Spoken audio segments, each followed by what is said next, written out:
Kliima on tulemas. See on meie ühine vaenlane. Miljardite inimeste elu on ohus. Minu nimi on Caio Oliveira ja ma olen Brasiilia ajakirjanik. Ja see, mis siin juhtus, ei ole kunagi varem ajaloos juhtunud. Statistiliste andmete põhjal said kannatada rohkem kui 150 linna, tugevate vihmade ja üleujutuste tõttu.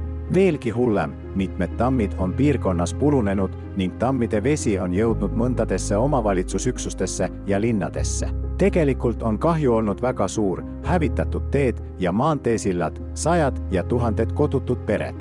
Ja praegu, tänase päevani, ei aita Bolsonaro valitsus meid. Ajakirjanikuna kajastan ma neid sündmusi, sest me oleme olnud tunnistajaks president Bolsonaro tundetusele ja tegevusetusele, kes otsustas meie ajaloo ühe suurima tragöödia ajal võtta puhkust.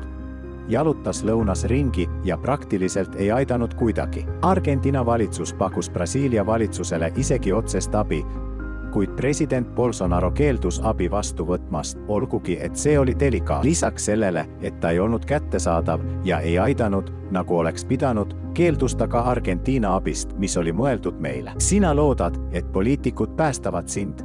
Vaata fakte. Kuigi rohkem kui 70 linna olid täielikult üleujutatud. Peaaegu 100% linnadest oli vee all. Ja teised linnad said kahjustada, see on lühidalt rääkides. See mõjutas ligi 700 000 inimest. 700 000 inimest on Washingtoni, Ateena, Amsterdami, Riia, Frankfurti, Seville linnade rahvaarv. Kuhu kõik need inimesed nüüd lähevad?